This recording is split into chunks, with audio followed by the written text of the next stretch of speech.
Hola, hoy vamos a hablar del diseño MSI con multiplexores. Como recordarán en videos anteriores, el diseño MSI se refiere a circuitos lógicos que están integrados a mediana escala, es decir, en su interior contienen diferentes números de compuertas AND/OR-NOT, las básicas, integradas a mediana escala de tal manera que puedan dar una salida estructurada o puedan tener un circuito estructurado para proporcionar una salida.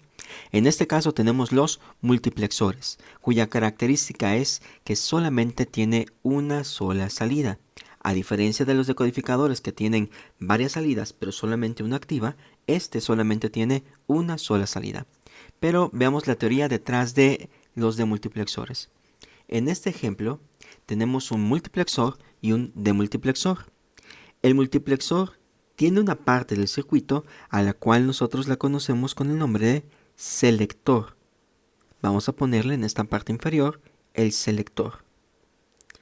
Este selector tiene la función de seleccionar qué canal de entrada es el que nosotros deseamos tener en la salida.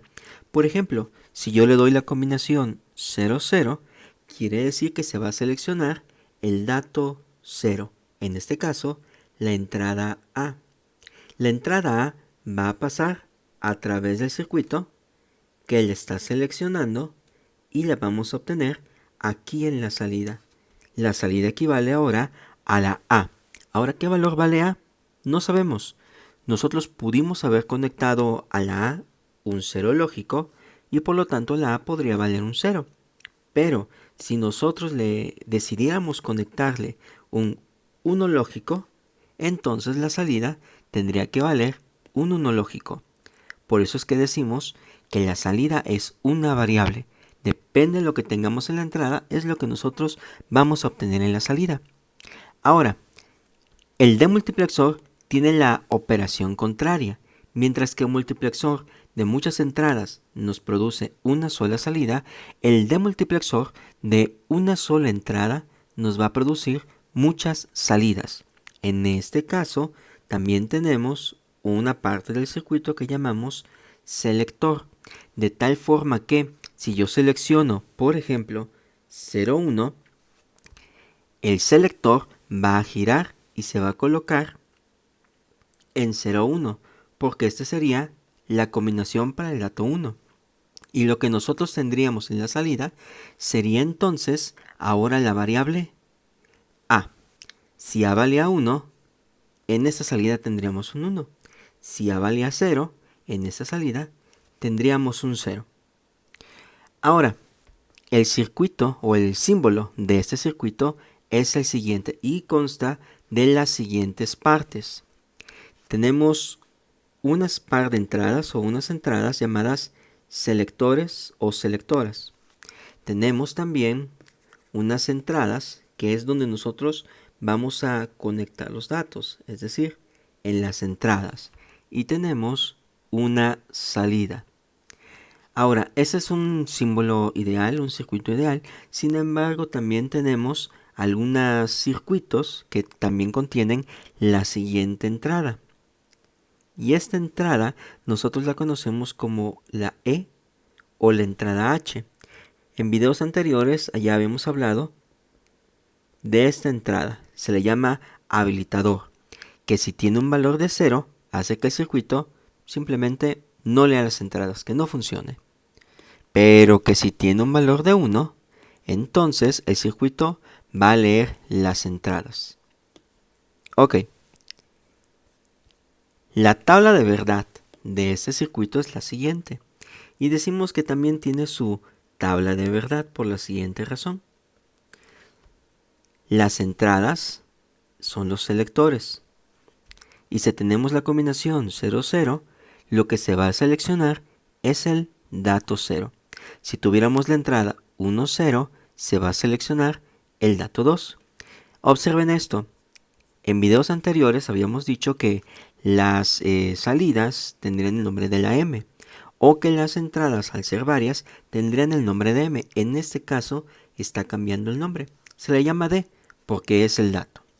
Ahora vamos a hacer un ejemplo de diseño con este tipo de circuitos. Nos dice el ejemplo. Diseño un circuito lógico con multiplexores, impleméntelo con un multiplexor de salidas activas bajas. Vamos a elegir este circuito para implementarlo. Aquí ya tenemos nuestro multiplexor. Tiene 16 entradas y 4 de selección. Como yo sé que deben de ser 16, por esta razón. Si yo cuento el número de entradas, es decir, el número de variables, yo voy a notar que son 4. Por eso es que deben de ser 4 variables. Inmediatamente voy a anotar las que sean las salidas que yo deseo.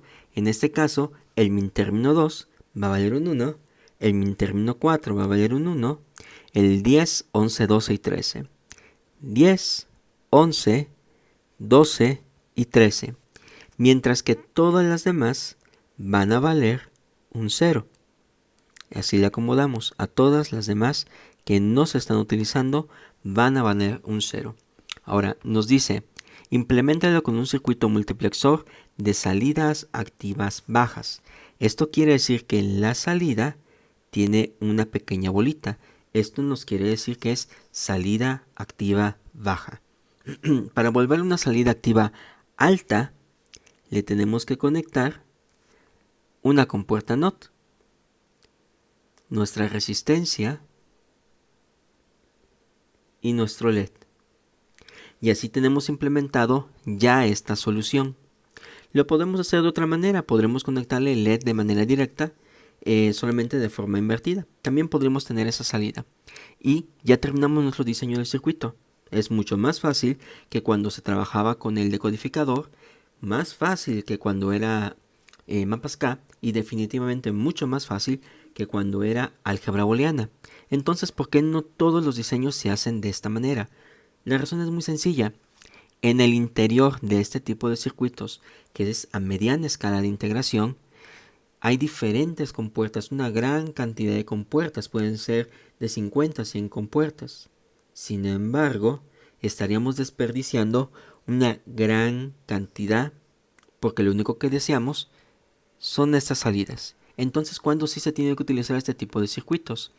Cuando se diseñan circuitos más grandes o estructurados o que deben tener una forma muy específica o un ancho de palabra muy específico, aquí es donde se diseñan, o si se está automatizando el diseño a través de un FPGA, también se ocupa este tipo de circuitos. Bueno, es todo lo que vemos acerca de los circuitos con multiplexores. Gracias.